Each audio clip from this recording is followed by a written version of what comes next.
Hello tout le monde. Audio Jungle.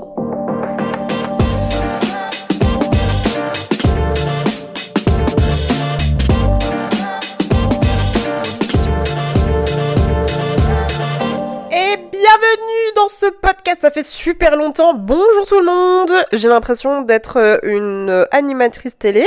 Bienvenue, bonjour pour la météo. Non, je rigole, je plaisante. Alors, aujourd'hui, les copains, je suis pas toute seule, je suis avec mon chéri. D'ailleurs, on va l'appeler mon amoureux sur ce podcast pour plus d'anonymat parce que le monsieur, là, même si il y a plein de gens qui sont en train de dire oui, Nini, on commence à voir ton mec un petit peu plus partout. Écoutez, on l'introduit gentiment. Vous avez compris? Tout doucement. L'oiseau fait son nid. Voilà. Bienvenue à toi, mon amour. Bonjour. Quel abus, quel abus. Enfin bref, aujourd'hui, petit sujet à deux. On était en train de discuter d'un truc hyper intéressant. D'ailleurs, c'est grâce à toi, je te l'ai pas dit, mais c'est grâce à toi que j'ai eu l'idée. Je me suis dit, vas-y, ça a l'air trop bien. La vision qu'on a sur l'amour, le couple, et surtout la manière dont toi et moi on vit cette relation, parce que je la trouve hyper challengeante à titre perso. Je sais pas ce que toi t'en penses, mais bref, on va décortiquer ça ensemble et surtout normaliser des choses que je trouve hyper importantes. Tu es prêt ? Le gars, il est là, genre, oui, mais de très loin, d'accord ? Bon, allez, c'est parti. On va mettre les pieds directement dans le plat, parce qu'en fait, je suis en train de réfléchir à plein de choses et on n'arrive pas à introduire directement le sujet. Bah moi, je vais aller mettre les pieds dans le plat directement, hein, parce que vraiment, sinon on est toujours là demain pour enregistrer cet épisode. Écoute, mon amoureux, ça me fait rire de dire ça à travers un podcast, en fait, ça me fait hurler de rire, je le dis jamais. Est-ce que t'avais une idée très préconçue, genre de l'amour, comment il devait être étant enfant ? Et puis après, genre, il a évolué comme toi tu le voulais ou pas ? Parce que moi, j'ai remarqué que quand j'étais petite, j'avais une idée très précise de comment je voulais avoir mes relations. Et en fait, je remarque que ce que j'ai demandé à la base, bah, je le vis avec toi, par exemple. Alors, pas du tout. Non, mais pour répondre à ta petite question, non, en fait, ce que j'ai demandé, c'est venu vraiment des années plus tard. Comme d'hab, de toute façon. Ça, c'est la vie est ainsi faite bizarrement, mais non, mais moi je pensais l'amour un peu comme, tu sais, comme on aime une mère, tu sais, mais pas non plus. Mais non, en fait, je savais pas tellement de dire, bon alors je veux ça. Non, moi je voulais qu'on m'aime pour ce que je suis et pas pour les autres en fait. Ah oui, si vous entendez des bruits en arrière, genre l'un ou l'autre qui parle, c'est normal, on se partage le micro, pas que vous soyez genre en mode Eh oh, qu'est-ce qui se passe ?» Donc du coup, il y a un truc que tu dis qui est très très vrai, et d'ailleurs on n'en parle pas assez d'amour des petits garçons quand on est enfant. Parce que quand on est petite fille, tu vois, c'est plus banalisé dans le sens, nous on est des princesses, on a envie d'aller se faire se sauver par le prince charmant, etc.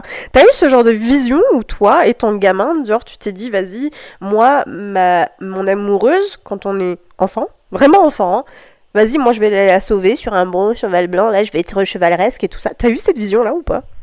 Absolument pas. Je n'ai eu aucune vision en fait.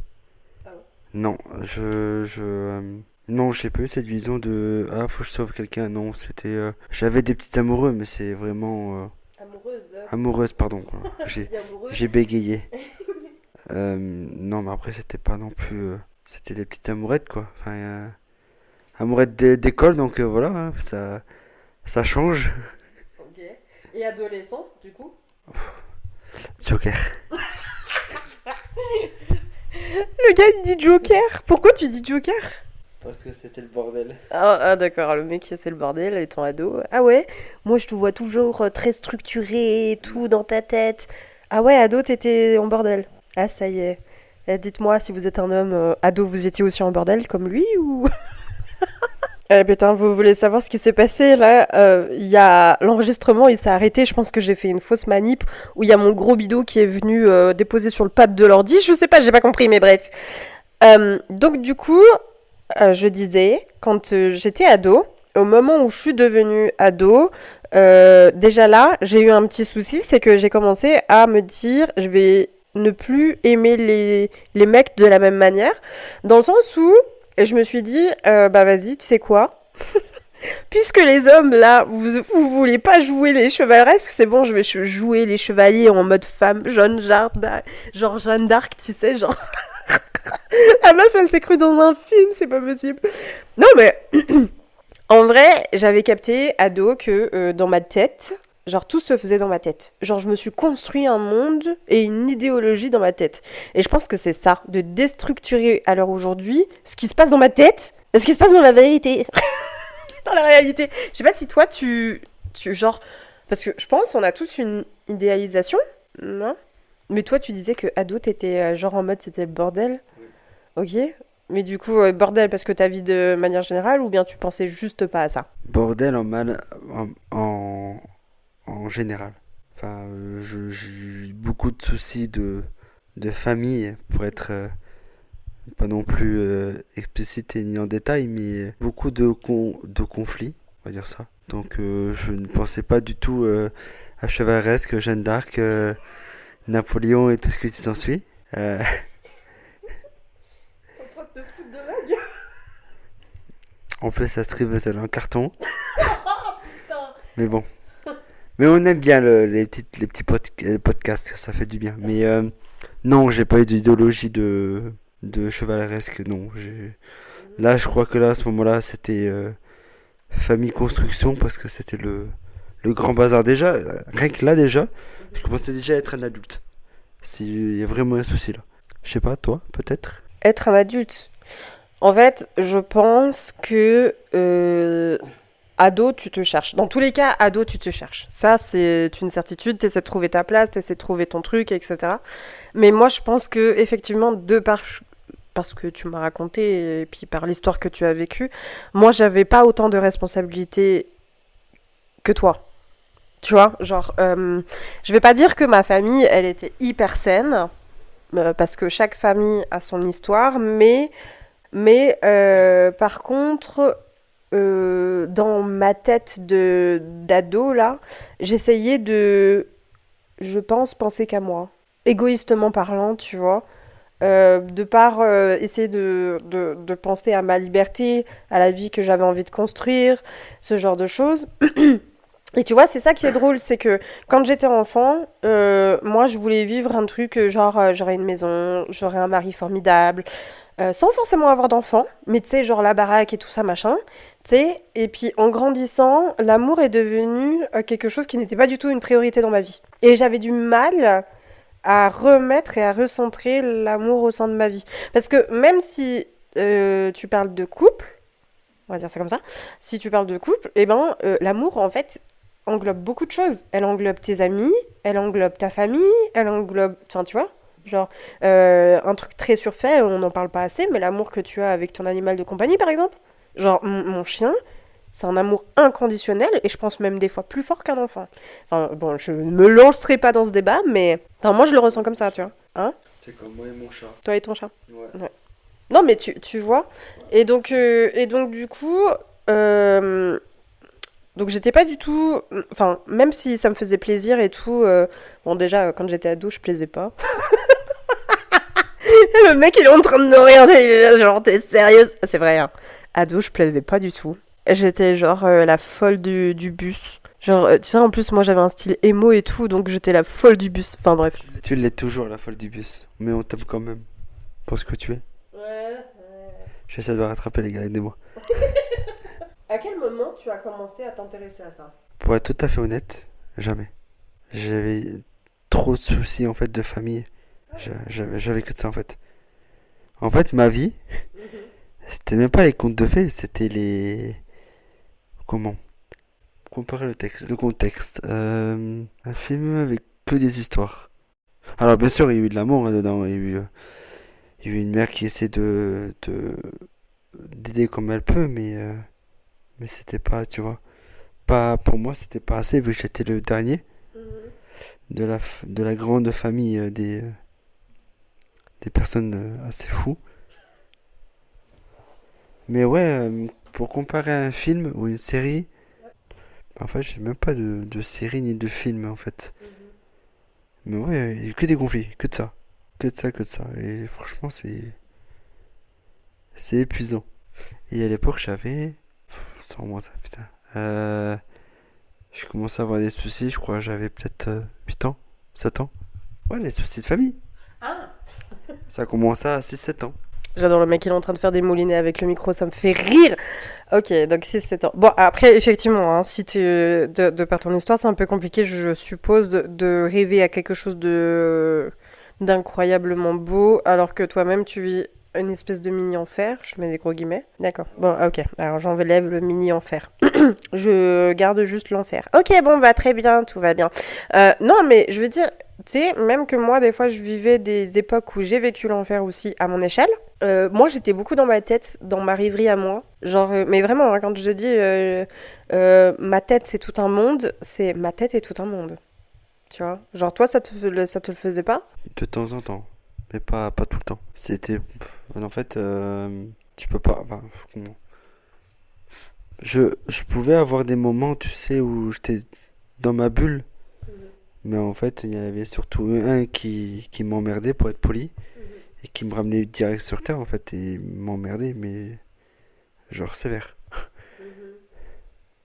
En fait, c'est pas la famille parfaite, tu sais, où t'as le papa qui rend du boulot, t'as la maman qui fait la cuisine. Non, non, c'est pas du tout ça, non. Non, non.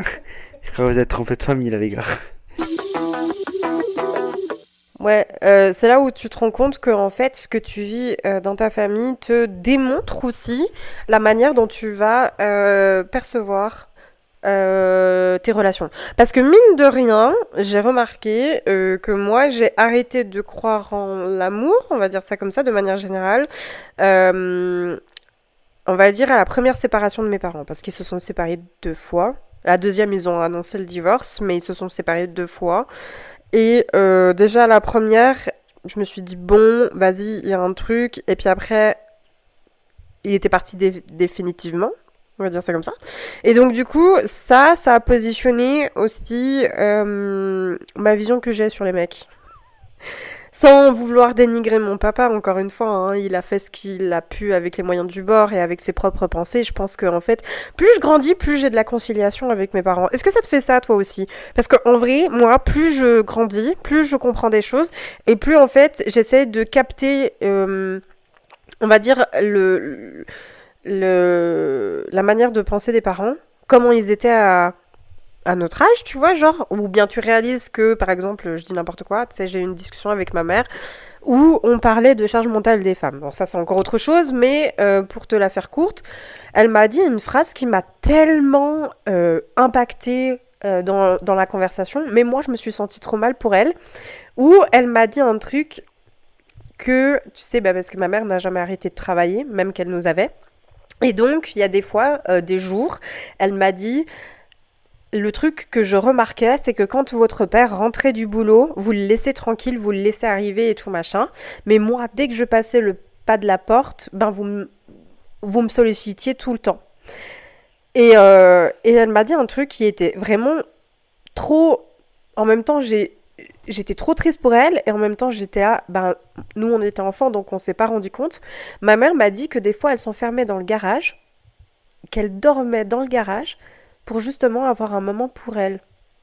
Tu sais comment ça m'a fait super mal au cœur d'entendre ça. Et dans ma tête, je me suis dit, en fait, c'est... Enfin, là, j'ai la vision de ma mère, mais je suis sûre que si j'ai une discussion comme ça avec mon père, j'aurais autant d'empathie pour mon père, tu vois. Mais est-ce que, du coup, ça a construit un petit peu ta manière de voir par rapport aux femmes? Par exemple, hein, je dis n'importe quoi. Genre, la manière dont tu vas avoir un regard sur la femme, tu vois. Par exemple, moi, ma mère, je sais que je l'ai beaucoup admirée pour beaucoup de choses, et en même temps, j'étais là, eh. Et puis mon père, pareil, tu sais, genre en mode beaucoup admiré, et en même temps, j'étais là, eh. Et donc, du coup, ça a façonné, pardon, le regard que j'ai sur les gens. Ça t'a fait ça avec ta famille ou pas du tout? Surtout avec mon père. Mon père, quand ma mère est tombée malade, gravement, mon père travaillait. Il travaillait à l'époque à la maçonnerie, donc il faisait du 6 h 19 h. Donc en fait, il rentrait et puis il faisait tout ce qui était tâches ménagères. Parce que je vais être poli, mais j'ai pas trop envie. Mais mon idiot de frère, il faisait rien en fait, pour l'aider. Donc en fait, bah, t'avais mon père qui travaillait comme un forcené. Et lui, bah, il rentrait, il faisait le ménage à fond, et puis il repartait au lit, puis il repartait travailler le matin. Il faisait ça tout le temps. Donc oui, j'avais beaucoup de compassion, ma mère aussi, parce qu'elle est... Elle est tombée gravement malade malheureusement, mais voilà, ça va mieux. Mais ouais, j'avais beaucoup de compatie, ouais. Moi, je comprenais pas parce que, bah, voilà, tu vois. Parce que, bah, quand t'es petit, tu comprends pas pourquoi, en fait, ta mère, tu vois, tu comprends pas, en fait, la façon de pourquoi elle est comme ça, pour quelle raison. Enfin, je savais très bien qu'elle était malade, mais, tu vois, je voulais, tu vois, quand même qu'elle soit là, tu vois. Et c'est. Ouais, j'avoue que c'était dur. Mais du coup, est-ce que, comme tu as vu ton père travailler d'arrache-pied et tout ça, est-ce que donc du coup ça a façonné comment toi tu devais être dans ton couple? Tu vois, parce que je trouve ça hyper intéressant. En fait, on n'a jamais eu cette discussion, toi et moi. Et en fait, du part de ce que tu me dis là, du fait est que ton père, il travaillait très dur, etc. Ben, j'ai l'impression que tu, instinctivement, ou peut-être différemment, mais de la même manière, tu vas essayer de reproduire le même schéma. En tout cas, moi, je le vis dans le couple avec toi, hein. Donc, je le... Enfin, bon, oui, je suis sa copine en même temps. Quel con. Mais ce que je veux dire, c'est que Ah, je l'ai dit, copine en carton. la copine en carton. Eh, on est un couple de carton. Voilà, on est comme dans Minecraft, on est des petits cubes en carton. Impossible de différencier les canards des moutons. Hein, voilà, big up. Ah non, mais ça, c'est moi, je le sais. Mais revenons à nos petits moutons, du coup, sans mauvais jeu de mots. J'en peux plus. Euh, mais du coup, j'ai l'impression que tu le reflètes comme ça dans le mode où tu dois être le pilier du couple sans t'ébranler, tu vois ce que je veux dire? Bah, d'une part, oui. Parce que du coup, j'ai vécu que ça, donc je pouvais. J'ai que mes armes, en fait. Euh, Ouais, non, je suis d'accord, en fait. Pour moi, c'était comme ça, et en fait, c'est totalement autrement, en fait, qu'il faut que je voie. Mais non, enfin, oui, je pensais que. Bah, plier, c'est. Le pilier, non, pli, non. Le pilier, je sais même plus parler. Le pilier, c'était moi, et que je devais, voilà, faire en sorte bah, que la maison aille bien, sauf que, bah, en fait, bah, le monde a totalement changé, donc en fait, bah, on fait avec ce qu'on a, et puis oui, je reproduis les mêmes choses, mais différemment. Ben, j'essaie d'être, de bosser ouf, de bosser d'arrache-pied tout en étant présent en fait pour les personnes. Bon, c'est pas grave, on le sait très bien que tu sais pas parler, c'est pas grave. Ok, ok. Non, mais c'est fascinant, je t'avoue, c'est fascinant. Tu sais, c'est comme moi, j'ai toujours pensé que l'amour pour moi, c'était quelque chose où, genre, même dans la dureté de la relation, bah, tu y vas. Tu vois, genre en mode c'est pas grave, tu pètes quelque chose, c'est pas grave, mais t'essaies de le réparer, tu vois. Mais genre presque dans cette dureté. Enfin, tu m'as connu, moi j'étais quelqu'un de très dur, quoi. Enfin, je le suis toujours un peu. Je m'assagie avec le temps et je m'adoucis grâce à lui. Enfin voilà. Mais donc, du coup, comment ça, Joker? Le gars, il est la Joker. Mais oui, donc les gars, si vous savez pas, enfin certainement que vous savez pas parce que peut-être que je vous en parle qu'à moitié. Donc mon homme, moi je te perçois comme, enfin je te l'ai toujours dit, hein, je t'ai toujours perçu comme quelqu'un de très très doux. Qui a quand même une espèce de carapace coquille très dure, mais genre très très doux. C'est mon mec en fait, si vous voulez, c'est le type de gars qui va enregistrer absolument tout ce que vous allez lui dire. D'accord, qui va prêter une attention toute particulière avec tout ce que vous allez lui dire et qui va s'en souvenir. C'est pire que moi. Oui, mais pour les choses importantes, oui. Oui. Et puis, euh, et puis toujours avoir le petit mot tendre, doux, la petite attention qui fait toujours plaisir. Ça, c'est vrai, t'es hyper attentionné, même quand on te le demande pas. Là, vous savez pas quoi. Il allait faire ses petits achats et tout, il est passé à la boulangerie. Le mec, il m'a ramené quoi? Un éclair au chocolat. Vas-y, ça c'est. Mais enfin voilà, j'ai pas besoin de te le demander. Tu vois, ça fait trop plaisir. C'est comme moi, je pense à toi, je t'achète un truc. Enfin bref, là on part sur un autre sujet. Mais donc du coup, je t'ai toujours vu très très doux.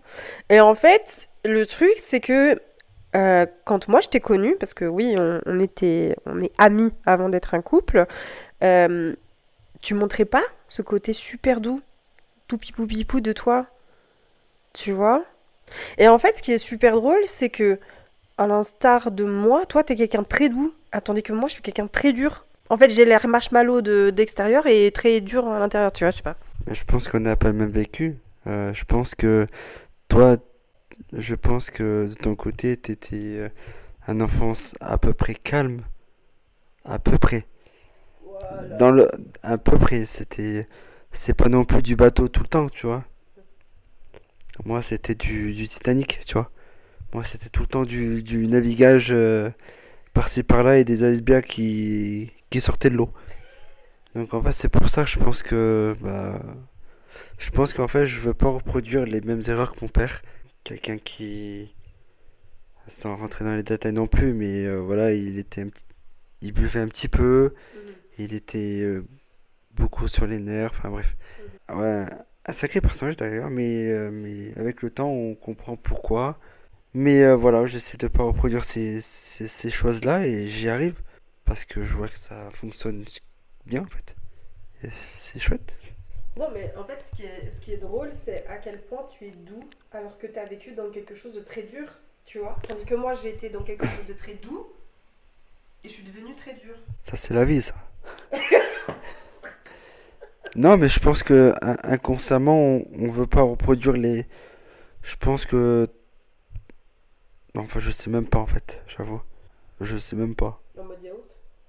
Mais je pense que en fait, moi, il me manque beaucoup de dureté. Enfin, non, pardon. Parce qu'à l'époque, j'étais très dur, mais je pense qu'en fait, ouais, je sais pas en fait, je sais pas. Je pourrais pas dire pourquoi je suis doux, alors que non, je suis pas doux de base, mais non, mais c'est vrai, il faut le dire. Je suis pas de base, je suis pas doux. Tu m'as connu, j'étais vraiment, je rentrais dedans. Je rentrais dans l'art, comme on dit. Alors moi, je vais faire une rectification parce que moi, je te trouve au contraire, en fait, je t'ai connu, tu pouvais pas t'expandre dans ta douceur parce que tu avais quelque chose et un environnement qui était très dur avec toi. Donc en fait, tu fais avec l'adaptation. Moi, je t'ai connu, tu étais beaucoup plus en mode survie que maintenant. Tu vois, c'est ça aussi. Moi, j'aime bien ce terme mode survie, mode pas survie. Enfin, tu vois. En fait, je trouve ça drôle que moi, qui ai été quand même dans un foyer beaucoup plus doux de manière générale, même si, encore une fois, hein, toutes les familles ont leurs histoires, mais je veux dire, dans cette façon-là, eh bien, je suis devenue très dure et très sévère. Alors que j'ai rien pour l'avoir. Tu vois ce que je veux dire? Et toi, dans quelque chose de très dur et très sévère, t'as su développer quelque chose de très doux. Voilà, quand je vous dis que le yin et le yang, c'est nous deux, franchement. Et c'est là où moi je pense que je trouve super challengeant. Tu sais, il y a un truc où je me suis rendu compte, c'est que euh, je te donne une situation, d'accord? Tu me hurles pas dessus, ok? Genre, des fois, t'es un peu tête en l'air, et tu sais que quand t'es trop tête en l'air, j'ai envie de te tuer. T'encastrer dans un mur, comme j'arrête pas de le dire. Et en fait, il y a genre tout d'un coup, tu te tournes, et genre t'as un regard super doux, et moi, j'ai fait pouf. Tiens. Et là, il n'y a plus personne, tu sais. Et genre, sur le moment, c'est une vive émotion, j'ai envie de t'encastrer. Mais tu sais comment c'est violent. Et tout d'un coup, la seconde d'après, je suis tout pipou, genre en mode oh, d'accord. Et tu sais que j'en parle avec ma psy, ça me rend dingue, je suis là, je comprends pas. C'est horrible. Et du coup, je disais quoi? Je sais plus ce que je disais. Enfin bref, ouais, donc du coup, vive émotion d'une autre, mais tout d'un coup, ça s'adoucit très vite, tu vois. Et donc du coup, en fait, là où des fois, ça devient très vif, et c'est là où je me rends compte que je suis quelqu'un de très impulsif, et moi-même, je pensais pas autant. Même plus que moi. Abuse. Le mec, il dit même plus que moi. Quoi? T'es très impulsif comparé à moi. T'as beaucoup plus. Ça, c'est mon côté scorpion, ça. Ça picote. Hein. Non, je plaisante. Non, mais c'est vrai, genre très impulsif comme ça, mais d'un coup, et en fait, tu fais un truc et tout d'un coup, moi, ça m'a poum, c'est bon. Et je redeviens toute douce. En fait, c'est ça qui est abusé. Et c'est dans ces moments très très vifs où j'ai envie de vraiment de t'encastrer dans un mur. Je ne dis pas que toi, tu l'as pas, mais moi, c'est sévère. Où là, où j'ai envie de te dire, bah c'est bon, c'est terminé. Terminé. On termine cette histoire, là, c'est bon, ça me casse les couilles. Là, tu me casses les couilles. J'en ai pas, mais. Enfin, voilà, tu vois. Et je me rends compte que là où c'est challengeant, c'est que en fait, ça renvoie des choses sur moi-même. Je sais pas comment t'expliquer ça. Genre, attends, je réfléchis à une situation. Je reprends quand t'es un peu tête en l'air, tu vois. Moi, je me dis, vas-y, je vais lui laisser la patience. Parce que en vrai, avoir de la patience et de la tolérance autour de soi, ça fait du bien. Et il y a des moments où j'ai plus envie. Et je suis là, mais il fait exprès le bougre. Tu vois. Et en fait, là où je trouve hyper challengeant pour moi, c'est que ça me permet de travailler ma patience différemment que ce que je l'ai travaillé jusqu'à présent. C'est-à-dire que je dois te laisser de la tolérance à ce que tu fais, parce que ben en vrai, c'est en faisant des erreurs qu'on apprend dans la vie. Mais en même temps, il faut que je m'écoute. Et moi, m'écouter, c'est important. Tu peux pas t'écouter m'encastrer dans un mur. Ça va pas ensemble. Bah si, Bah non. vas-y. Bah non, tu peux pas.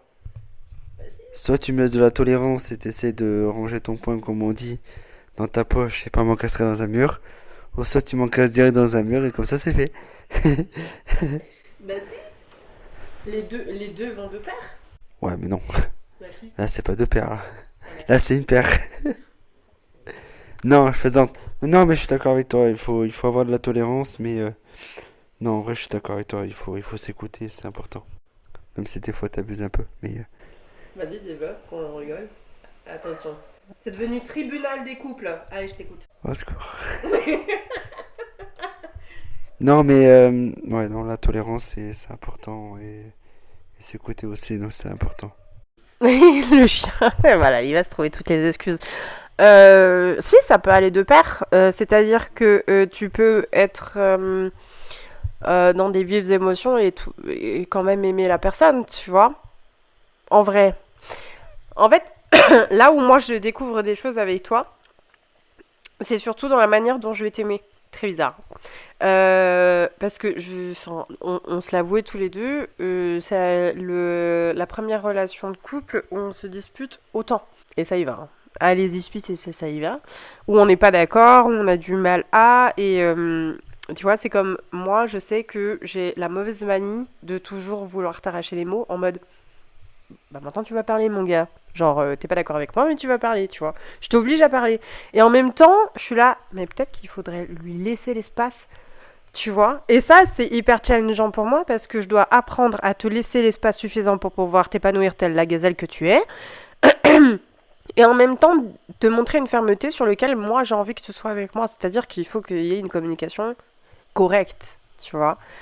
Et du coup, ça renvoie en checking. Et c'est ça que moi, je avais envie de mettre à l'honneur aujourd'hui dans cet épisode, c'est que vraiment, c'est hyper important de se dire que, tu sais, parce qu'on prône bah, si c'est pas assez, si tu te sens pas assez bien, si machin, bah, tu dégages. Combien de fois, il y a plein de fois où je me suis dit, le mec, il va me têche de sa vie parce qu'en fait, je deviens trop pour lui.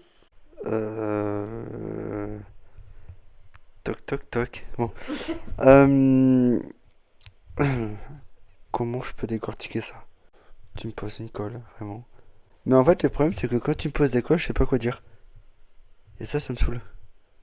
Parce que d'habitude, normalement, je suis une pipelette. Et avec le temps, et les gens autour, sans parler de toi, bien évidemment, eh ben, je suis plus une pipelette. Je suis juste une plette. C'est un petit jeu de mots, pardon. Mais,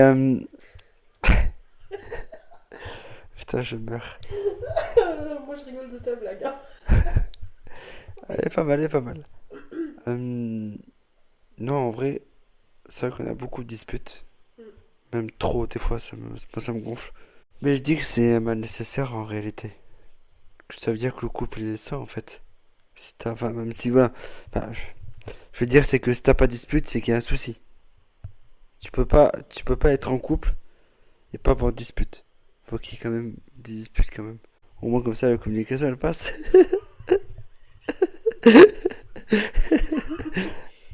Non, je plaisante. Mais en vrai, non. Non, c'est abusé comment on se dispute. Et des fois, quand tu me disputes, ben, je sais pas quoi dire. Je suis là, je regarde, je suis oui, d'accord, je comprends. Mais je réponds pas. Parce que j'ai toujours été habitué comme ça. Et je sais que ça, c'est pas bien, mais bon. C'est monsieur qui. Comment je pourrais dire ça? C'est. Enfin, je sais pas comment dire ça. En fait, le truc, c'est que oui, t'as été habitué à ça, mais c'est là où ça vient attirer le contraire. C'est que moi, je te demande une communication, tu l'as dit toi-même, t'étais une pipelette. Pourquoi, en fait, tu dis que maintenant, t'es plus une pipelette? Parce qu'en fait, quand tu le veux, tu le peux, hein. Alors ça, mon petit pépère, tu le peux, hein. Je me réapprends à parler. Ah, d'accord. Il se réapprend à parler. Euh, En fait, moi, là, je suis pas d'accord avec toi, dans le sens où trop de disputes, tu la disputes. Quand il y en a trop, faut savoir arrêter. Et c'est là où moi, dans ma vision des choses, où on en a déjà parlé en off, toi et moi, où je me disais, mais en fait, il y a tellement de trop de disputes, ça prend tellement en termes d'énergie et en termes d'incompréhension, je me suis dit, ben juste, on n'est pas, on n'est pas fait pour vivre une histoire, toi et moi. Et pourtant, pour être totalement transparente avec toi, là, c'est ce que j'ai dit à ma mère quand t'allais arriver. Je lui ai dit, ben tu sais quoi, là, ça va être, on va dire, la décision finale de ce que nous, on va, et comment on va écrire cette histoire. Parce que moi, j'ai dit, en fait, si ça passe pas sur le séjour où tu es avec moi, on arrête. Parce qu'en fait, tu vois, je voulais pas te faire souffrir, je veux pas me faire souffrir, enfin, ça mène à rien, tu vois. C'est pour ça que dans le terme dispute, il faut savoir avoir un équilibre. T'es d'accord avec moi? Mm. Ce que je veux dire, c'est que tu peux avoir des disputes, mais trop, c'est trop en fait. C'est bien avoir des disputes, ça veut dire que le couple il est sain, entre guillemets. Ça veut dire bah, que, bon, certes, la communication elle passe, mais tu peux, comment? Bah, tu comprends en fait l'interaction de l'autre, de soi-même aussi, même si des fois je parle pas tellement, mais enfin voilà, ça veut dire que, bah, qu'on se comprend, qu'on arrive à avancer, et puis voilà. Sauf que là, s'il y a trop de disputes, ben, on n'y arrive pas en fait. T'as une compréhension toi, moi j'ai une compréhension moi-même. Donc après ça part au conflit, puis le conflit ça peut commencer à partir je sais pas où. Mais ouais non, après c'est trop de disputes, tu la disputes en fait comme tu dis. Donc c'est bien avoir des disputes, mais pas trop. À bon entendeur. Ah, toujours à bon entendeur. Tu sais qu'il y a un moment donné, j'allais te proposer qu'on aille voir un psychologue, qu'on aille se faire une thérapie de couple. Parce qu'en vrai, je crois qu'on normalise pas assez et on démocratise pas assez le fait est qu'une thérapie de couple, juste pour pouvoir... En fait, parce que dans notre façon de vivre, on a juste deux façons de vivre assez différentes. Et je me suis dit, en termes de discussion, etc., ça peut le faire, c'est juste on n'est pas sur la même fréquence. C'est comme une fréquence radio, etc. On n'arrive pas à s'écouter correctement. Je me suis dit, peut-être qu'une thérapie de couple, ça va nous aider à se comprendre sur la même fréquence. T'as pensé aussi? En fait, moi, c'est juste dans ma tête, je me dis, en fait, on ne normalise pas assez le fait est que le couple, des fois, a besoin d'aide. Et nous, on s'est connus en tant que potes, mais on se connaissait pas autant que partenaires. Et comment on est dans le quotidien. Quand tu connais le pote, tu te dis, ah bah vas-y, il est comme ça, il a l'air comme ci et tout ça, mais le vivre au quotidien, c'est pas la même chose. Et parce que t'as aussi des attentes qui sont différentes, tu vois. Genre, moi je l'ai toujours dit, je suis beaucoup plus sévère dans mon couple que dans mes amitiés. Je sais pas si toi ça a fait la même chose. Ouais, parce qu'on a des attentes. Non, ça veut rien dire. Bah oui, oui, mais est-ce que toi t'es pareil comme moi du coup? Ouais, je pense. Ouais, Ah ouais? Tu te trouves beaucoup plus sévère dans tes amours? ah ouais, je pense, ouais. Ouais, je pense. Je suis pas sûr, même moi je suis même pas sûr. Ah Non, je ouais? devrais me connaître, mais ouais, normalement, ouais.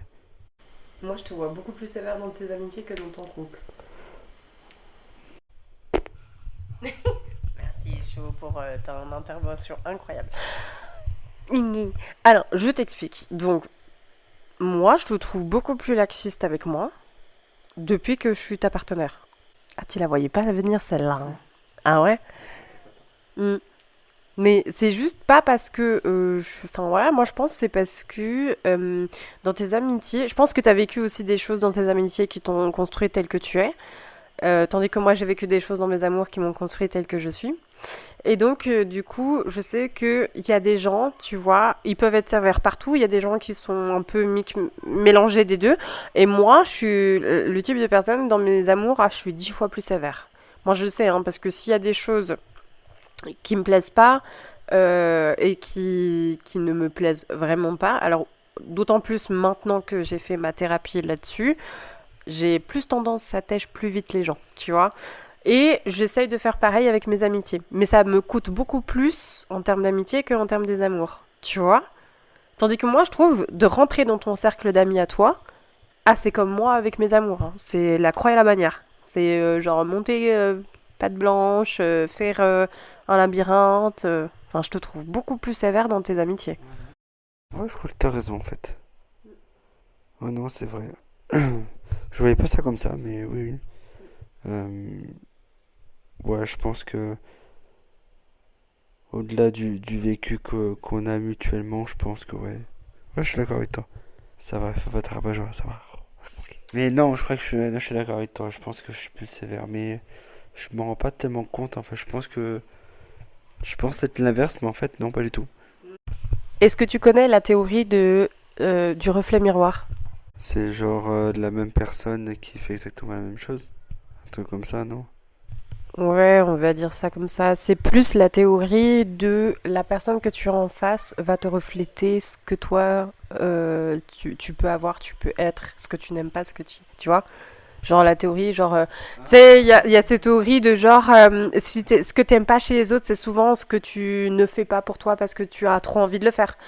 Moi, je suis désolée, hein, quelqu'un qui est égocentrique as fuck et genre qui manque de respect et tout, ça m'énerve.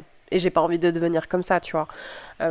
Mais il y a cette théorie de l'effet miroir et je suis en train d'étudier la chose là sur notre couple parce que moi, je trouve que toi et moi, on est un espèce de reflet miroir quand même sur beaucoup de points, je trouve. Sur quel point exactement? Bah, on en a parlé tout le long du podcast. Si tu l'as pas vu, au secours, hein. C'est moi qui ai mis up hein, dans le couple. Hein. Je t'assure, c'est moi qui vois pas les choses. Toi, tu vois les choses. Euh, en fermant les yeux, il a dit. Non, bref. Donc, un exemple. Attends, juste, je réfléchis. Et les gars, je vais péter un câble. Hein. Ça a de nouveau arrêté en plein dans l'enregistrement. On est obligé de refaire ce bout. Ça m'a cassé les fesses. Il y a mon amoureux, il est en train de dire je vais te détester. Non, me déteste pas. Tu m'aimes encore. Je suis la femme de ta vie. Joker. Le mec, il est pas sympa. J'étais en train de dire que un truc quand on a discuté, quand on s'est mis ensemble, toi et moi, et c'est ça l'espèce de reflet miroir, c'est que quand on s'est mis ensemble, ça c'était le premier truc. Mon hyper-indépendance et ton hyper-dépendance. Tu vois. Et c'est ça, en fait, je parle d'effet miroir parce que ça va renvoyer, en fait, à l'autre la problématique. T'as dû travailler sur ton besoin d'être toujours avec l'autre pour te sentir aimé. Et moi, j'ai eu besoin de travailler sur le fait est que donner de l'importance aussi à l'autre, ça fait du bien au couple. Tu vois? Genre. Et donc, du coup, je disais, et c'est pour ça que mon amoureux, là, il est en train de dire « Je te déteste !» Je la refais. C'est que, en fait, je l'ai dit normalement au départ du podcast, j'ai dit j'ai travaillé énormément sur beaucoup de choses et l'amour de petite fille là qui disait l'amour vrai, le machin, le si, enfin voilà.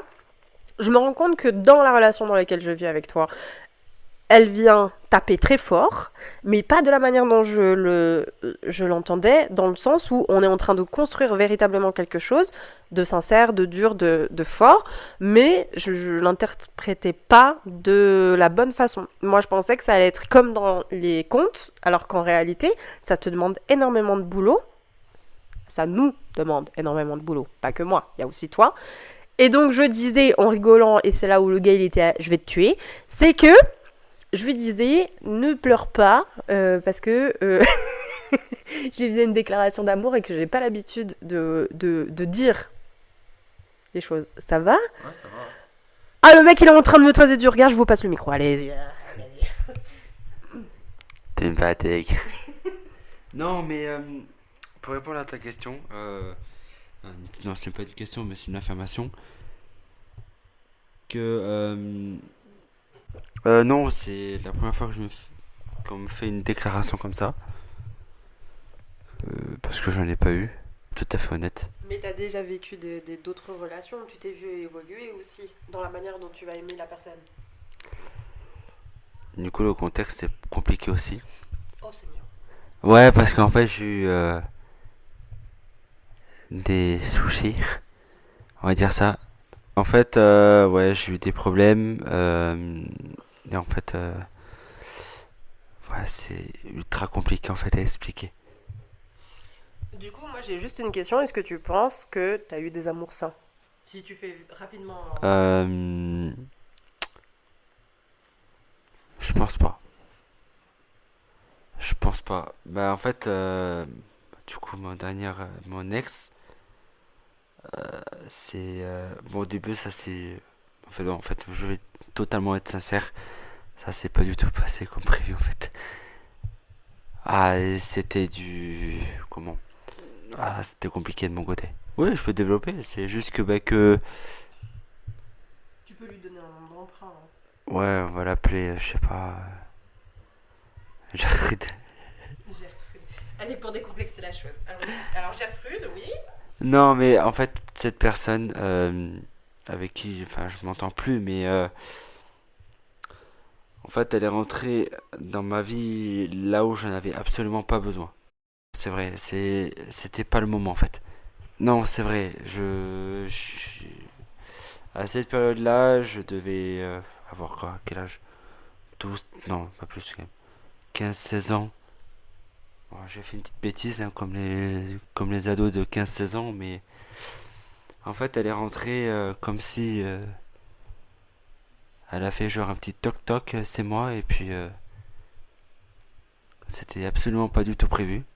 Du coup, moi j'ai une autre question à te poser, c'est que si tu es, parce que moi aussi, je crois que je te l'ai dit en plus, j'ai toujours, comment, à chaque fois que je me suis mise en couple, c'est comme toi, à des moments où j'en avais pas envie, où j'en avais pas nécessairement besoin, et genre j'ai laissé un peu la porte ouverte à si le dossier me plaît bien, genre, je plaisante, entretien d'embauche. Alors le CV, monsieur, madame, commencez. Non mais, attends, Ça y est, on l'a perdu maintenant. En fait, pour toi, c'est un CV en fait. C'est genre, tu passes dans une boîte intérim et puis, oh monsieur, vous avez les qualifications requises, du coup, je vous prends, c'est ça? En gros, c'est ça? Ouais, ok, d'accord. Non, mais en fait, pour vous pas rentrer dans les détails, parce que voilà, j'ai du mal encore avec ça. C'est parce que c'est récent, c'est peut-être 16 ans. 16 ans, donc j'avais quoi, 10 ans, enfin 10 ans de moins. C'est pas non plus hyper loin. Mais ouais, j'ai fait une petite bêtise. Ouais, non, pas une petite bêtise, j'ai fait une grosse bêtise. En fait, bah, j'étais encore au lycée, donc bah, du coup, je pensais à mes études. Je faisais mon CAP de cuisine, enfin mon CAP de cuisine. Je révisais pas du tout parce que j'avais pas la tête à ça. En fait, tout le contexte bah, que je pensais pas, en fait, bah, j'ai tout été réuni en fait. Donc, les soucis de la famille, mes soucis personnels, le lycée qui allait pas du tout. En fait, tout réuni, en fait, bah, je l'ai rencontré par hasard, en fait. Et puis, bah, après, ça s'est fait, malheureusement. Enfin, après, voilà, j'espère que elle regrette pas, mais. Mais toi, tu regrettes? Ouais, la manière dont c'est terminé, ouais. Ok. Non, mais avant que je me tape un fou rire d'enfer sur les CV, pardon. Non, j'étais en train de dire plus explicitement, tu sais, quand t'as tes soucis, etc. et tout machin, qu'est-ce qui fait chez toi que tu peux ou tu acceptes, tu sais, une relation? Parce que moi, à chaque fois que je me suis mise en couple, j'ai remarqué que j'étais pas du tout partie pour être en couple. Mais alors, pas du tout. Et c'est devenu des histoires que j'honore chacune d'entre elles parce qu'elles m'ont apporté des choses, même si ça s'est soldé par des... Non, je vois pas ça comme un échec, je le vois plutôt comme un apprentissage, ouais. Et donc, en fait, je me rends compte que c'est pas un peu par dépit, c'est juste, bah, moi j'aime bien cette personne. Est-ce que ça vaut le coup parce que moi j'essaie toujours de voir sur du long terme, c'est ça un peu mon problème. Contrôle fric, bonjour. Qu'est-ce qui a fait chez toi que, par exemple, je reprends l'histoire avec ton ex là, qui a fait bah vas-y, je vais me mettre en couple. En sachant que tu nous as dit, t'étais pas du tout dedans, t'as jamais pensé à être en couple. En fait, le mec, on se demande si genre il avait juste envie des aspirations d'autre chose, d'aller habiter sur une île déserte et puis genre foutez-moi la paix. Qu'est-ce qui a fait que tout d'un coup tu t'es dit vas-y, je vais me mettre avec elle du coup? Puis si tout le schmimblick n'était pas du tout réuni pour ça. Aucun. Ah, ta mère. Absolument aucun, en fait. C'est parti. En fait, on a passé nos numéros. Ouais. Et puis on a commencé à parler, en fait. Et c'est comme toi et moi, en fait. C'est-à-dire, les numéros, on a parlé, on s'est appelé, et puis on faisait tout le temps comme ça. Puis c'est parti, en fait. Dois-je penser que du coup, toi et moi, c'est genre pas du tout réciproque, je suis arrivée pas du tout au bon moment. Non, toi, oui. Toi, ça arrive au bon moment. Mais d'ailleurs, t'es la seule. Mais non, mon ex, c'était pas du tout prémédité, en fait. C'était absolument pas. En plus, elle est arrivée au pire moment de ma vie, sans vouloir la dénigrer. Mais elle a été chaud, hein, même ses parents, son frère. J'étais pas en phase en fait. Bah, tu vois, c'est là où moi je me dis, avec mon passif, ben, mes histoires, elles sont différentes et en même temps, j'ai remarqué un truc aussi, c'est que ça se soldait plus ou moins toujours de la même manière. Et c'est ça que moi j'essaie de changer avec toi. C'est que ça se solde pas de la, de la même manière. Que ça se solde juste pas du tout. Tu vois, juste on continue notre petite vie, ça ce serait incroyable. Mais c'est là où je me suis rendu compte que, en fait, là, il y a des choses où je faisais faux et que j'essaie de changer. Et c'est là où c'est super challengeant parce que il y a un truc qui est vrai, c'est que quand tu as envie d'évoluer, tu peux évoluer de toi-même. Mais tu vas aussi évoluer avec ton entourage, tu sais, ceux qui vont t'entourer de ben, ta famille, tes amis, le cercle autour, tu vois, qui va aussi t'aider à pouvoir changer de perception. Des fois pas. Des fois pas. Je connais des cercles amicaux où ils vont pas changer, et dans ce cas-là, c'est pourri. Si vous avez vraiment envie de changer, barrez-vous. Mais, et c'est là où moi, je trouve ça assez joli, je mets des gros guillemets, dans le sens où on s'est toujours dit que malgré nos différences et nos côtés un peu adversité, tu sais, euh, on essaye, en fait, tu vois, d'aller... ça va, le gars, il a bu son sirop, il en peut plus, il a la toux depuis tout à l'heure, le pauvre. Et, euh, et donc, du coup, j'étais en train de me dire, mais qu'est-ce qui fait que sur la durée, toi et moi, ça peut fonctionner, par exemple? Parce que moi, il y a une part de moi qui me dit ça va fonctionner. Mais il y en a une autre où, comme je te l'ai dit tout à l'heure, il y a des fois où j'ai vraiment envie de t'envoyer et t'encastrer dans le mur. Je ne sais pas. Non, mais je sais pas en fait. J'ai pas de réponse en fait à ça. Je peux pas te dire oui, ça a fonctionné parce que nanani nanana, non. Bah, je souhaite que ça fonctionne. Mais... Ben voilà. Non, mais je sais pas après. Je souhaite que ça fonctionne normal. Je peux pas te dire pourquoi, du comment. Mais il n'y a pas un moment donné où tu t'es dit, celle-ci, cette relation va être différente de mes précédentes? Parce que moi, c'est ce qui me dit que ça va être différent. Enfin, si, oui, d'accord, ok. Si ça va être différent des autres parce que du coup, ben, je me suis fait. Non, j'allais dire alterner, mais non, c'est pas du tout ça. Même si t'en aurais besoin. Même si des fois j'en aurais besoin, effectivement, mais je pense que ils m'enlèveront. Je pense qu'ils me diront non, monsieur. Vous pouvez pas, monsieur, vous êtes trop fou pour les fous. Désolé, non, je plaisante. Mais non, mais je pense que du coup, j'ai été voir une psy pour me faire soigner parce que j'en avais besoin, parce que pendant toutes ces années, en fait, je faisais ça tout seul. D'ailleurs, si vous en voyez pas une et que vous avez, je pense, utilité, allez-y. Je pense que ça peut vous aider. Moi, ça m'a beaucoup aidé à comprendre beaucoup de choses, de pourquoi, du comment. Et je pense que si j'avais pas fait ça, ça serait pas fini. On aurait, je pense que la relation, elle aurait vite fini en fait. Et je pense que ça va durer encore plus longtemps parce que bah, je pense que je me suis beaucoup amélioré sur moi, pour être pas être totalement égoïste, mais sur moi, et je pense qu'on va réussir à trouver l'équilibre des choses. Non, c'est vrai, tu as raison hein, sur ce que tu dis, l'importance d'aller voir quelqu'un pour guérir de tes blessures. Pas parce que tu étais foncièrement malade, mais parce qu'il y avait des choses et des mécanismes de défense qui étaient très ancrés chez toi. Je voulais juste revenir à un truc qu'on a parlé tout à l'heure, ouais, parce que lui et moi, on a l'habitude de partir, de divaguer sur plein de trucs, de revenir sur un autre truc, etc. Et donc, il y a un truc que tu disais, genre, tu sais, l'admiration de ton papa sur la manière dont il interagissait sur ta famille et surtout dans comment il était avec ta mère. Très intéressant. Parce que, tu sais, nous, on dit souvent, genre, les femmes, nous, on va essayer de retrouver notre père dans l'homme qui va nous accompagner dans notre vie. Et on peut dire ça aussi des hommes, hein, que on va chercher foncièrement la femme qui était votre mère. J'aime pas cette phrase, parce que moi, si je regarde l'archétype de mon papa, je me dis, oh putain, Moi, en plus, j'aime pas cette J'aime pas cette phrase. je suis perdue. Et en fait, je voulais revenir parce que je trouve qu'on ne parle pas assez de la relation père-fils. Et des codes que tu transmets. Tu vois ce que je veux dire? Genre par exemple, un code que ma mère nous a transmis à mes sœurs et moi, je trouve, à titre perso, c'est rester... Comment?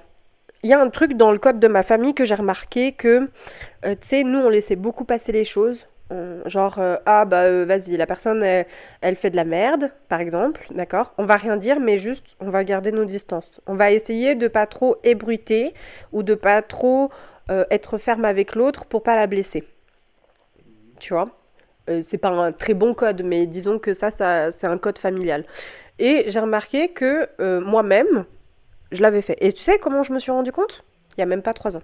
Où j'étais là en train de refaire exactement. En fait, j'étais en train de me dire, mais en fait, ça vient d'où ça? Puis en fait, en creusant dans mes questions, j'ai remarqué que ça vient de ma famille. Par exemple, ma mère nous a toujours montré de la détermination dans tout ce que tu fais. Tu sais, genre que même si tu échoues, ben c'est pas grave, tu vas, tu vois. Et ça, c'est un code que mes sœurs et moi avons. Est-ce que toi, du coup, vis-à-vis de ton papa, il y a des codes dits masculins, je mets des gros guillemets, que tu penses refaire ou retravailler, que tu as pris conscience de ça? La seule chose qui m'a, on va dire, permis, enfin, c'est pas un mot, mais que je peux reprendre, c'est on bosse dur. Mon père bossait dur, donc je pense que bah ça se voit pas parce que je suis au chômage, mais non, quand je bosse, ouais, c'est bosse à fond et puis comme ça, moi je suis tranquille. Enfin, pour moi, c'était comme ça. Je pense que c'est la seule chose que je puisse dire en fait. Alors, il n'y a pas un code, tu sais, genre, par exemple, un truc que moi j'ai vu avec ma mère, où on parle souvent, euh, genre, son papa, donc mon grand-père, était le type d'homme que j'aurais rêvé avoir comme mari, je pense. Parce que c'était un homme, bon, je t'en ai toujours parlé, mais c'est un homme très doux, un homme très attentionné de sa femme, etc. et tout. Certainement qu'il avait son caractère, mais ça, moi, je le saurais jamais. Je préfère garder l'image que j'ai de lui en tant que petite fille. Mais je veux dire, tu sais, il y a des codes préconçus, genre l'homme doit être ci. Je regarde autour avec mes amis, du coup, mecs, qui, eux, ont du mal à se émanciper du code masculin. Style, par exemple, du code de... Allez, je vais schématiser, mais c'est toi qui ramènes l'argent au foyer, tu vois. Pilier central de la famille. Est-ce que toi, tu penses avoir les codes? Est-ce que peut-être t'as vu ton père comme ça? Genre, je sais pas. Non, pas du tout. Euh... Ouais, je sais même pas quoi dire, j'avoue. Non, non, non, je pense pas que. Bon, certes, mon père y travaillait, mais c'est parce qu'il en avait besoin, tu vois. C'était son échappatoire de la vie qu'on avait. Et encore, c'était compliqué. Même au boulot, c'était compliqué. Aïe. Mais non, c'était pas le pilier central. Je pense, je sais pas, je pense pas. Non, non, non, il le faisait parce qu'il aimait bien faire son boulot. En fait, tout ce qu'il a fait, il aimait bien, donc en fait, c'était pas. un truc central. Et puis, ça a toujours été un bosseur, donc je pense que j'ai hérité de ça, au moins ça. Ouais. Et tu penses pas qu'il y a un autre truc qu'il t'a transmis? À part sa tête, la même tête que mon père aussi. D'ailleurs, une petite anecdote que je vais vous dire. C'est une aparté, hein, pardon, je m'éloigne complètement, mais il y a eu une cousinade il y a un petit moment, peut-être il y a peut-être 6 ans, Mhm. 6 7 ans. Et en fait, c'était dans le. Je sais pas si vous connaissez, enfin, vous connaissez pas, mais c'est pas loin de côté Espagne, en fait. À 2 3 heures d'Espagne, à peu près. Et en fait, on avait une cousinade. Donc, il y avait tous les cousins de la famille, etc., qui connaissaient bien la famille. Et j'y étais allé avec mon père et ma mère. Putain, j'aurais jamais dû venir, en fait. Parce que du coup, bah, il y avait une photo du coup de mon grand-père. Du coup, le père de mon père. Enfin, vous avez compris.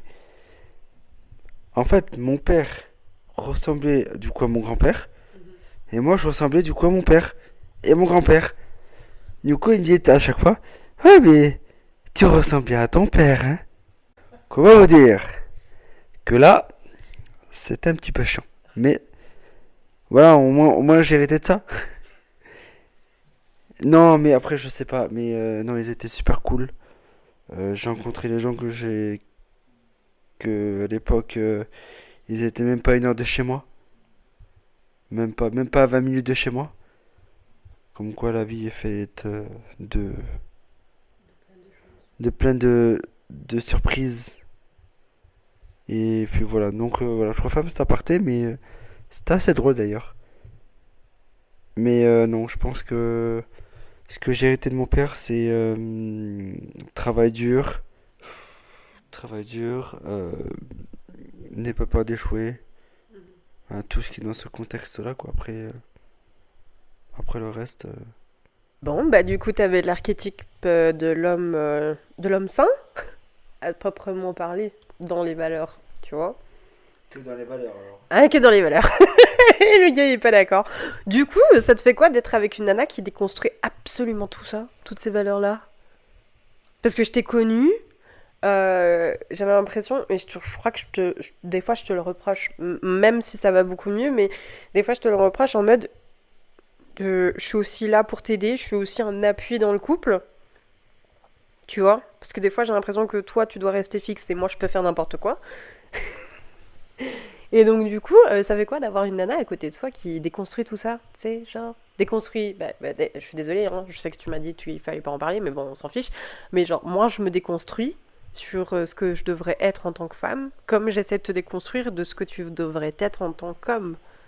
Tu vois? C'est-à-dire déconstruit. Ouais, parce que moi je comprends pas du coup.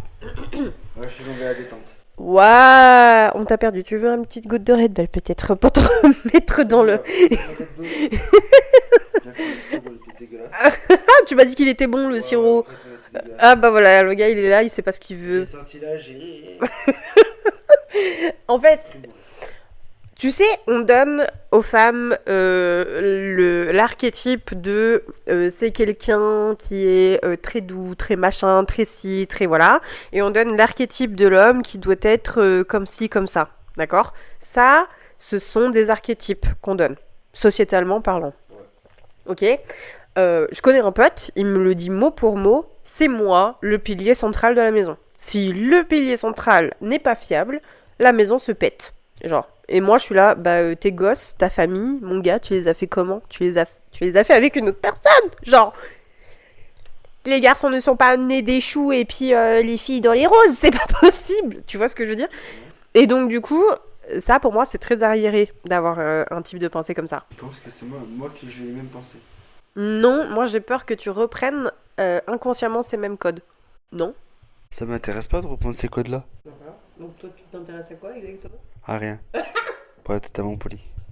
Du coup, là, non, répète la question parce que je pense que vous l'avez pas entendu. Elle m'a dit du coup, à quoi je pense. Du coup, j'ai répondu à rien. Comme ça, c'est clair. Non, je pense que je reprendrai les mêmes codes que mon père, c'est-à-dire travailler dur pour amener de l'argent et puis vivre convenablement en fait. Le travail, c'est la santé? Ouais, et rien faire, c'est la conserver. C'est ce qu'il disait souvent. Mais non, c'est mon père, enfin, il commence à être âgé, donc il peut plus rien faire, mais ouais, il était à 45 ans, ouais, il était pas mal, tu vois. C'était un gars, il bossait tout le temps, en fait, il avait tout à la bougeotte, ce gars. C'était un truc de fou. Tout le temps, tout le temps, tout le temps. Il devait faire un truc, il pouvait plus rester en place. Un hyperactif. Il abusait. Maintenant, il n'a pas le choix. Quand on a des problèmes, on n'a pas le choix. Des problèmes de santé, on n'a pas trop le choix de se calmer, du coup. Et toi, t'es pas un peu la même chose? Et moi, je suis pas la même chose. Je ne vois pas de quoi vous parlez, madame. Moi, je pense que si, je pense que je reprends les mêmes codes, mais différemment. Un truc que par exemple ton père y fait, mais que toi tu reprends, mais que tu fais différemment, ce serait quoi par exemple?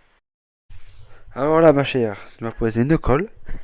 Non, en vrai, j'ai beau chercher, je ne vois pas, en fait.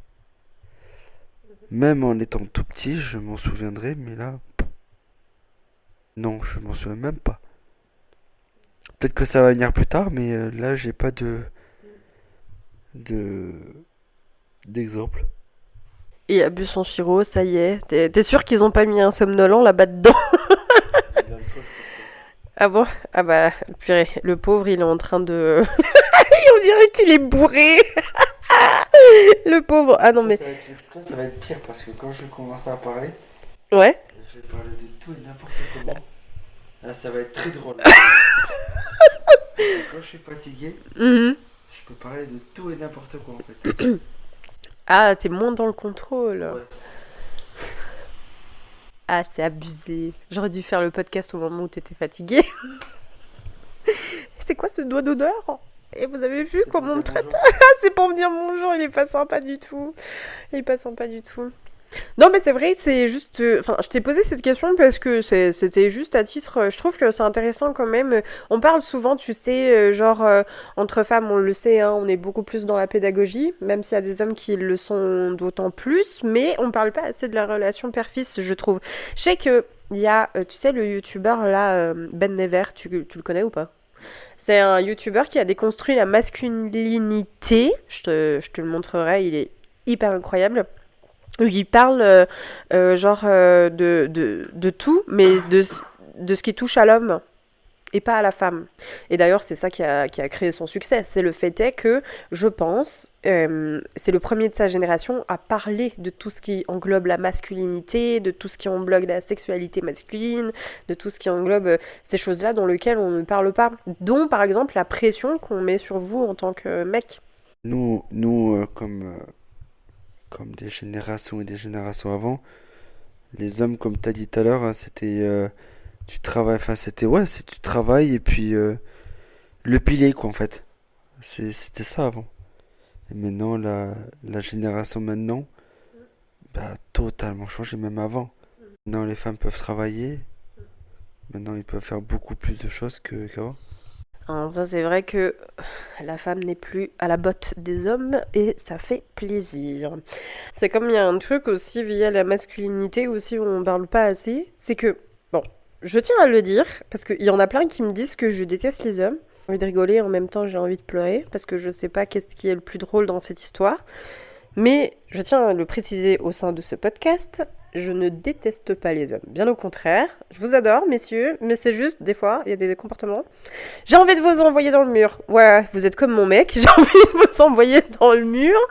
Il est en train de me toiser du regard, genre en mode sérieuse, la bugueuse là-bas. Ah là là, tout de suite. Mais, pour revenir à nous, dans notre relation et dans ce qu'on vit, parce que ouais, on est un peu parti dans tous les sens. Hein. On a parlé beaucoup plus de la fille. On a beaucoup plus parlé de la famille et tout. Et j'étais en train de me dire que le plus important, je pense, c'est de se sentir bien. De se sentir à l'écoute. Hein? C'est bien se sentir dans la peau, être bien mentalement, pas non plus parfaitement, mais être plus stable, être plus posé avec son ou sa partenaire. Et après, ben, tout roule. J'ai une question pour toi, et ça va être la dernière question avant qu'on clore ce chapitre d'épisode de podcast. C'est maintenant que t'es installé dans cette relation, avec moi, pas avec une autre, hein, je te vois venir. Hein. Le gars, il est là, genre, mais t'es sérieuse? Non, je rigole. Mais est-ce qu'il y aurait quelque chose que t'aurais envie de dire à ton toi d'avant? Genre un truc, tu sais, genre...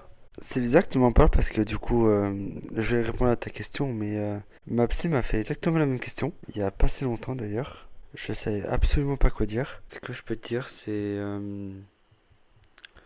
confiance. Et confiance en toi et tu vas y arriver. Ce que j'ai pas actuellement, mais tu me dis que t'en as, que tu vas y arriver. Tu me dis que j'en ai, mais moi, j'arrive pas en fait à me dire que j'en ai. Ouais. Ouais, vous pouvez me dire tout ce que vous voulez, mais voilà, moi ce que je peux dire, c'est voilà, avance et confiance.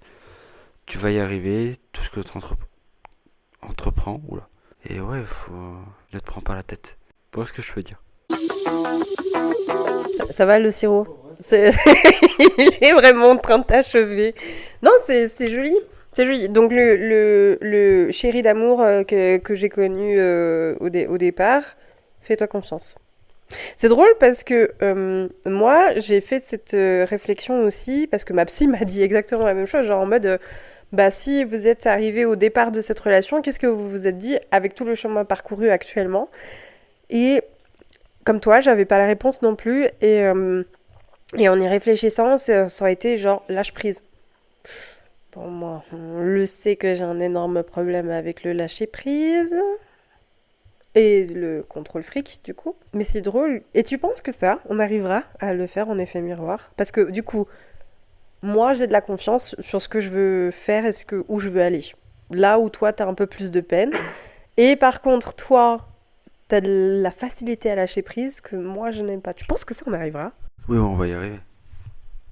Avec du temps, mais on va y arriver. Je sais même pas quoi dire à force. Je te jure.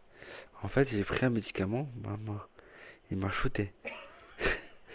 En fait, c'est même pas un sirop pour la toux sèche. C'est carrément une drogue, en fait. Je suis KO. C'est un truc de fou, en fait. C'est horrible. Mais ouais, je pense qu'on va y arriver. Il n'arrive pas à terminer sa phrase. Mais du coup, je reviens avec ma théorie de l'effet miroir, hein. Je pense qu'il y a des choses en réalité, on arrive à pouvoir avancer tant que ça fonctionne et tant qu'il y a un effet miroir. Bon, après, t'es shooté parce qu'il y a ton médicament, mais c'est surtout, en réalité, Ça me prend une énergie. ça prend une énergie. Ah, t'as vu hein, ce que je fais tout le temps, là, les podcasts, comment ça prend et tout ça. Et dis-toi que moi, je suis toute seule à le faire. Hein. Animée toute seule. Pardon, madame. Attention. Et là... C'est pas mon métier, madame. C'est pas mon métier non plus, mais j'aime bien. Et tu sais quoi, ça fait 1h19 qu'on est en train de blablater. Ah ouais, mais on part trop dans tous les sens. Enfin, bref, du coup, les amis, on va s'arrêter ici pour aujourd'hui. On aura fait vraiment, mais plus d'1h30 presque. On est presque à 1h30 de blablatage. En tout cas, merci à toi, amour de ma vie actuelle. Avec plaisir. Ce fut un grand plaisir de venir dans ce petit podcast. Il est bien en animateur radio. Il aurait été nickel. Moi, je dis oui pour que tu viennes animer le podcast avec moi. C'est parti, c'est parti. Au secours, j'en peux plus. On va le mettre dans un carrousel, le mec, là, il va nous le faire. Enfin bref. Le carrousel, il va voler, n'importe quoi. Bon, les copings, comme à chaque fois, on lâche le petit like si vous êtes sur YouTube, on lâche une petite note si vous êtes sur les autres plateformes d'écoute, voilà, parce que ça fait toujours plaisir. On met le petit commentaire si vous voulez voir le monsieur un peu plus dans mes épisodes, parce que moi je trouve ça sympa. Comme première hôte, franchement, je trouve ça sympa. C'était cool, enfin voilà. J'espère que vous avez bien aimé. Nous on se retrouve au 9 du mois prochain. Prenez soin de vous et prenez soin des autres. Et je vous fais plein de gros bisous. Bye.